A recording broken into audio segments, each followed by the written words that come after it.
Okay, we are recording now. All right, fantastic. So let's dive in and have some fun with it. All right, I'll let you take it first. Absolutely, let's do it. So, welcome everyone to Women Over 40 Losing Weight. Today, we have Dr. Kisha Pickford with us to talk about her book, The Wait is Over. Kisha, how are you feeling about diving into this conversation? I am feeling great today, and it is so good to be here with you again. Hopefully, this will be another great run between the two of us, and we can get a good conversation going here. Absolutely, I'm sure it will be, and I'm really looking forward to it. So, let's just jump right in and get started. All right, taking. I'm here right after your lead. I'm ready. Perfect. All right. So, let's start with the heart of it. What was the moment that really made you realize you had to write this book? You know, Jay, I went in to thinking about my weight loss journey again. This is not my first rodeo. And I guess this last time was back around 2023. I had been in college for 2 years prior to this time. And I was on my way to a wedding, and my cousin was getting married in another state or city, and she wanted us to dress up and come dressed in evening attire to her wedding, and I had to peruse through my closet and really didn't have much to wear. And then as I was looking at what my choices were, um, I thought, hey, I gotta go shopping. Really didn't have a whole lot to choose from. So as I was shopping, I noticed I started looking like, hey, wait a minute. I'm not looking right. I have ballooned up to again. Being in college those couple of years prior to, you just really don't pay attention, or I didn't. You're in school, you're writing papers, you're reading, you're grabbing, food here and there, probably not the right choices in my case, and just the weight had come back on. And so my shopping days for this wedding, it was just really not great. I looked horrible in everything. I had weight and rolls of fat in places that should not have been, and my choices were very limited. And what I finally decided to wear, I still didn't look right. And in my mirror, what I saw in the mirror, it just was not good. But reluctantly, I went ahead because I had told my cousin I was coming to her wedding. But reluctantly, I went ahead and tried to have the best time I could, but I really just didn't feel good. And after the wedding, we were staying at Airbnbs because it was an out of town wedding. And I got back to the Airbnb location where I was staying with my uncle and my aunt. And I was sitting there and telling her, I think I'm going to start, my weight loss journey again. And I know it, I knew it was probably going to be a task. And I, told her, I think I'm going to have to need some assistance this time. So I am going to start the shot, and I'm going to document my process. And maybe if I put it in writing, keep a log, keep a diary, and maybe I will do better this go around and find a plan for keeping it off. And then I'm healthcare, so I'm looking at my career a different way of how to better serve and help people. I thought, if I do have, write it down and document correctly, maybe I can put it in some type of journal or some type of book that, I can, offer to people as a resource to help them as well, because I know I'm not the only one struggling. And so, long story short, a wedding sparked my weight loss journey because I just did not look right. I did not feel right. Once again, I was in a place that I had said I would never try to get back to, but I was back up to almost 400 pounds again. And I just wanted a way to keep it off. And that's what started it all. Wow, that is such a powerful moment, and I can really see how that will be the spark. It's not just about the weight, but about that realization and wanting to document it to help others. So thank you for sharing that. I think a lot of people are going to relate to that story. Yes, I hope so. Because, like I said, I know I am not the only one with a story, but a lot of us stay quiet and we really don't share our journeys or our hardships. And I think if we just do as a people, it will help so many others. You never know who quietly is struggling, and so if you could just get your voice more out there, and it really helps people. I'm learning that as I get older, that if you just talk a little bit, you don't have to tell it all, but just a little bit of your story, you never know who you might help or whose story you may help change for the better. Absolutely. And I think that's such a beautiful perspective. Sharing those experiences really does let other people know they're not alone. And it's amazing how that can ripple out. So I think that's a big part of what makes your book really special. Yes, I think so as well. Absolutely. All right. Well, let's keep it rolling. I think this is going great so far. Okay, waiting on your turn. All right, here we go. So let's dive into the next piece. Why do you think weight loss feels so different for women once they hit 40 and beyond? You know, I didn't really think it would be this hard. And I thought it would be easy. I have had, weight loss challenges in my 40s or in the weight loss challenge that I had in my 40, let me go there, is very different than when I had it weight loss challenges in my 20s and 30s. And I think that is due to how our hormones change and shift, how much stress that we're holding and harboring and containing, because a lot of times we're not getting rid of our stress. And then as for me, my sleep life, it can be horrible, or it has been horrible. I'm doing much better than I have before. And then just, life in general. You get after 40, in your 50s, you have way more different roles and responsibilities. We actually take on more, I think, some of us, because at this stage of life, we're not only women of a particular age, we're parents. Most of us are parents. We're grandparents. We have husbands. So we're wives. We're aunties. We're sisters. And then, if you've progressed in your career, you're also managing a company or managing a part of a business, or you've ventured into entrepreneurship and you're running your own thing. And so the life perspective or outcome or what you have going on in your 40s is way different. And that, on top of the hormone changes, it just makes it a lot harder. Your body, your chemistry, the natural biology is playing against you, and then you're just trying to make time for yourself. Which a lot of times in our 40s and 50s, we got so much in place that you just don't take the time. Like 20s and 30s, I could do it easily. I could pick up 5-10 pounds here, and I could go out and we used to do back in the day or in the past, sign up for a 5K 2 or 3 times a month, and I have that 5-10 pounds gone so quickly.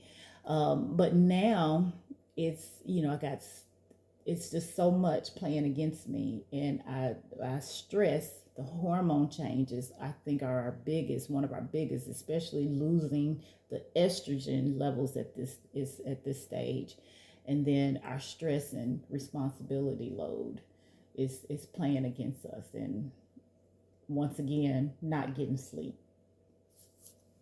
Absolutely. And that makes so much sense.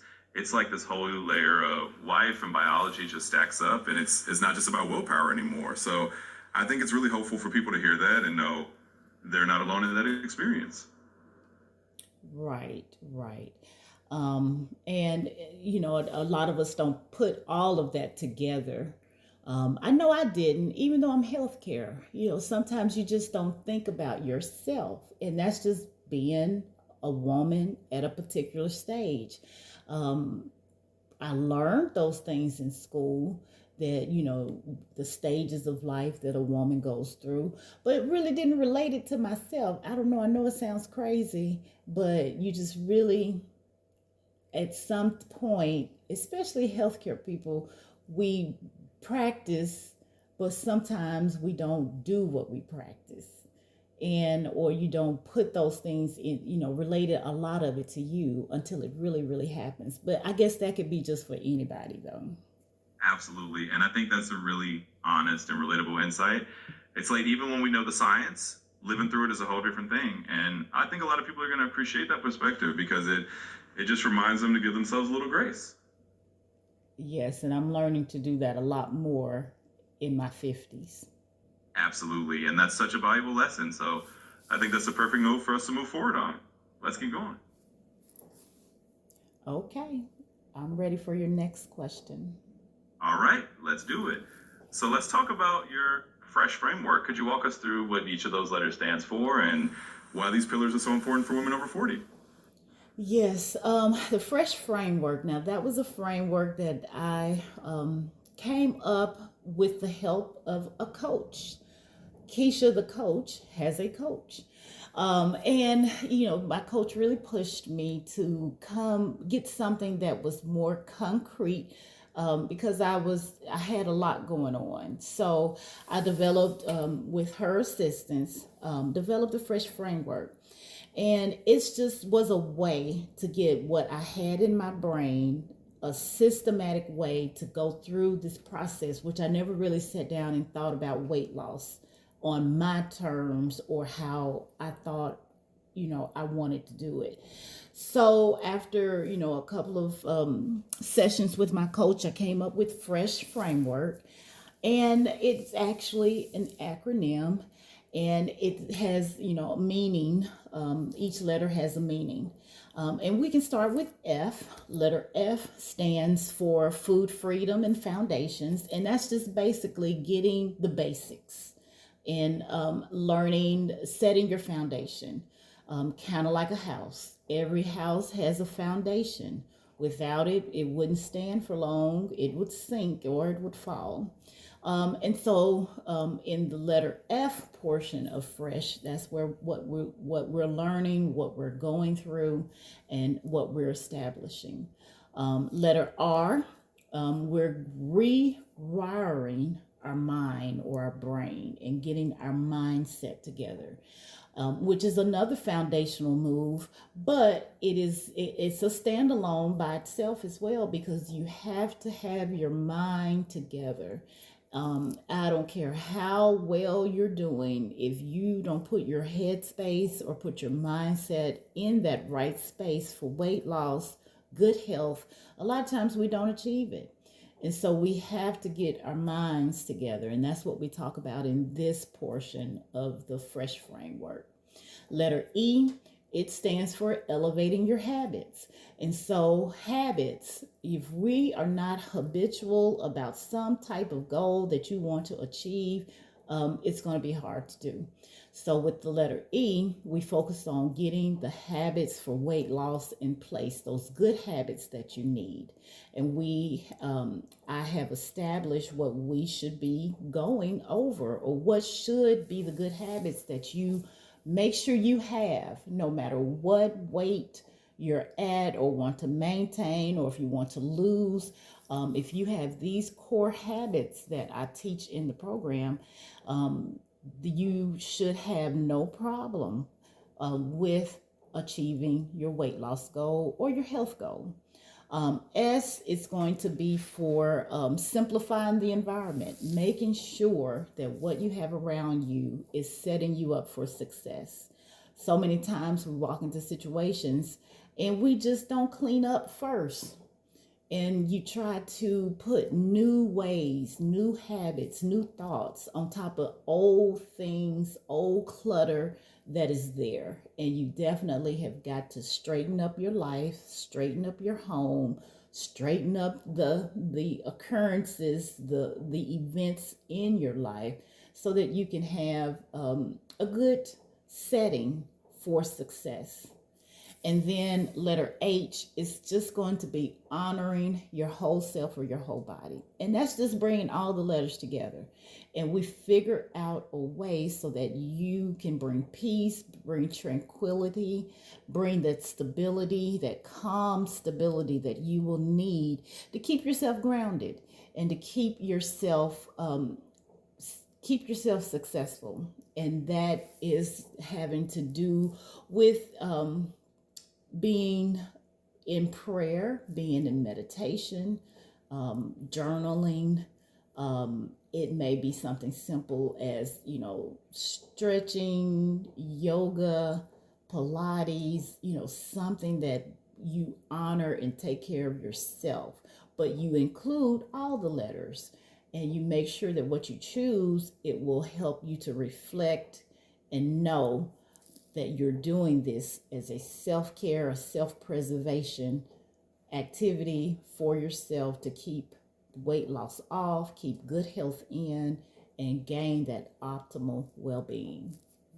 Absolutely. And that's such a great breakdown. I love how each part of the French framework really ties into a full picture of wellness and not just one piece of it. So that's really helpful. And I think people will get a lot out of that. Yes, I hope so. I spent a lot of time trying to put that together and a lot listening to my coach fuss at me quite a bit. But once I got it together and made it one unit or made a framework, I think it came together pretty well, and hopefully others will too. Absolutely. And I'm sure they will. It's clear that you put a lot of thought into it and it really shows. So I think it's going to be something that people can easily follow and really benefit from. Yes, I hope so as well. Absolutely. All right, let's keep this conversation going. I think we're in a great flow. So let's move on to the next piece. Okay, ready for your next one? Absolutely. So let's shift gears a bit and talk about GLP-1 medications. You address them in your book in a really balanced way. What do you want women to understand about using these medications wisely, especially if they're thinking about the long term? Yes, I don't want to get too much off into the science. I really want to keep things as practical as I can because not everybody is healthcare, not everybody's a doctor, not everybody's a nurse or in the medical field. But basically, when it comes to the GLP-1 medications, just to know that they are an excellent weight loss tool. Without them, I would not have achieved the weight loss that I have right now. And know that with direction and instruction, they can be a safe way to lose weight, but you do have to be monitored. You do have to be, in guidance with your healthcare provider. And know that these medicines do make significant change in how you eat and how your body receives nutrition. And you have to be more aware of what you do, how you move, how you eat with these particular medicines. And knowing that sometimes the medicines may cause some upset, but a lot of times it's because of how you may not treat or do your diet correctly. Because you will have a drastic change when taking the medicines as far as your appetite, and you have to learn new ways. And I really want women to understand that because I have so many clients and even just people in general. Being healthcare, you get people ask you questions just out the blue a lot of times, and they just, hey, I'm not eating, and this is what's going on, and I'm feeling. I may feel dehydrated, I'm weak, I'm fatigued. I'm like, it's because you're not eating. You said it the first time. You have to change for sure, be more intentional and be more aware. I think that is the biggest thing. Not so much as the science. You can leave that to your healthcare provider, and they will monitor the things that need to be monitored.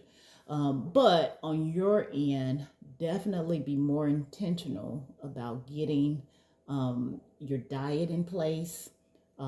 This is your time to get your habits in order, get your routine for weight loss down packed, because sometimes the medicine is not permanent and you may have to make another change or transition, and you want to definitely keep your progress. So if you have to stop for any reason, you definitely want to be setting yourself up for continued success and sustainability with your weight loss. Because medicines, they're great tools, but sometimes they can be temporary tools. Um, and so the biggest thing is during this time that you're on that medicine, get prepared and get yourself ready for long term success. Absolutely. And I love how you frame that. It's really about using the medication as a tool, but also building those lasting habits that will carry you forward. So that's super helpful advice. And I'm sure a lot of women will appreciate hearing that perspective.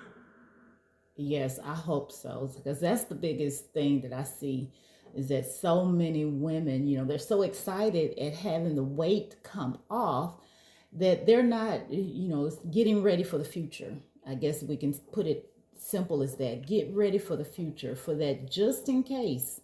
Always the saying that I have heard a lot, stay ready so you won't have to get ready. And that's your motto while taking these medicines while you can. Absolutely. That's such a great model to keep in mind. It's all about that long term mindset.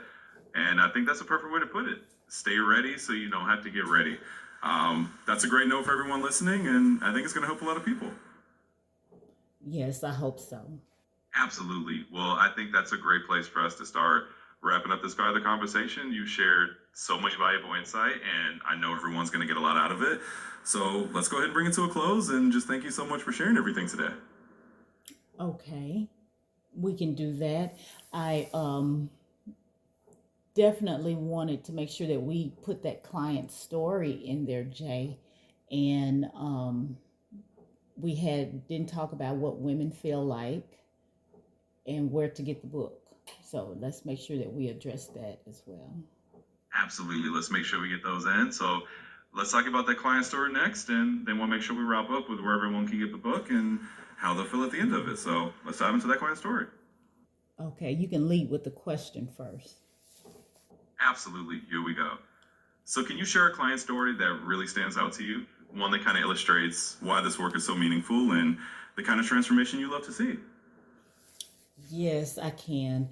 When I finished developing the framework and got the book all in makings of getting the book, let me just say that I did have one client that started at the beginning of this year, and she was mid 60s, and so really had a traditional type of diet in black or African American culture. And when I introduced a portion of the program, we talk about doing smoothies. And she kind of cringed and said, smoothies, nobody drinks smoothies. But I introduced the green smoothies. Let me say that. She has had smoothies from like one of the local popular chains. But when I explained to her that sometimes those can be filled with sugar and unnecessary chemicals that we really don't need, the particular smoothies that I'm talking about, they're, filled with, your greens, and, some good fiber and fat, healthy fat. And she was like, that does not sound great and doesn't sound like anything she wanted. So I showed her some pictures, showed her some examples, and she still was just not going for it. So, but reluctantly, I mean, she went ahead and complied, and she went, with the program. And I guess I would say the first few weeks, of course, your first 1, 2 weeks, you really don't have a lot of results that, come about. But that third and fourth week, you do start to see some results, especially if you're doing the majority of the program correctly. And so she was doing the smoothies. I would check in with her, on a weekly basis. And sometimes with her, she would call me, or in the program, there's a chat line that I have. And so she would get on chat and just say, this is not working. This tastes horrible. I didn't do it right. So I would tell her how to fix it so it would be palatable. And then she would call me back and say, "Oh yeah, that did work. That was a little bit better. I can tolerate that. I think I'm gonna make this particular one, out for the rest of the week." And by her third or fourth week, when she finally got them down packed in the particular green smoothies that she liked, she called me and said, "Hey, you know what? I talked about those smoothies all the time, but guess what? I am back in a suit." She's a professional person that wears suits and dresses all the time to work. And I'm back in some suits and dresses that I hadn't worn in years. And actually, one is actually falling off of me. So maybe those green smoothies are okay. I think I'm gonna put those in my diet for the rest of my life. And I just thought that was just kind of funny how she went from not wanting to hear me even talk about it to now wanting me to build her some recipes is what we ended up at that particular conversation. Can you build me some more recipes? I need at least 30 to 40 of them. I'm like, what? Just to give me away, some options on how, so I can keep taking these or doing these green smoothies. And, seeing her go from nay to yay, and then having the weight loss with it and getting back into some clothing, which a lot of us monitor ourselves by. Some clothing or some clothes that she hadn't worn in years. And to this day, I recently talked to her and did a check in with her, and she is still 8 months later, still doing her green smoothies. She's still maintaining her weight. She hasn't lost any more weight, but she's maintaining her weight. And when she feels like she has maybe picked up an inch or two, she will go back into her green smoothie routine that I talked about or taught her. And she said it works, it's working. And she would have never thought that she'd be drinking kale juice in her life, or kale smoothie juice drink in her life, is the way she says it. She never would have thought that. Oh, that is such a great story. And I love how it went from total skepticism to her basically becoming a green smoothie champion. It just goes to show that sometimes those little changes can really surprise you and lead to big results. So thanks for sharing that. It's a really inspiring example. Yes, it is. It's one of my favorite. She's a comical, funny lady, Christian woman, but she really is a delight, or was a delight to work with, and is a delight every time I talk with her. I enjoy speaking with her. Absolutely. She sounds like a joy. And it's those kinds of stories that really highlight why you do what you do. So that's a wonderful note to include. And I think it's going to resonate with a lot of listeners. Yes, yes. Okay, next question. Absolutely. So let's talk about how women will feel when they close that last page of the book. What do you hope they walk away with? When a woman finishes with the book, I hope that they actually see a way that they can finally maybe have some type of answer to sustainable weight loss. It may not be the only answer, and which I know it's not, but at least they have, a better plan and can see a clear plan. Because you read some things, and I've closed the book on some weight loss literature and information. I'm like, now what did I just read?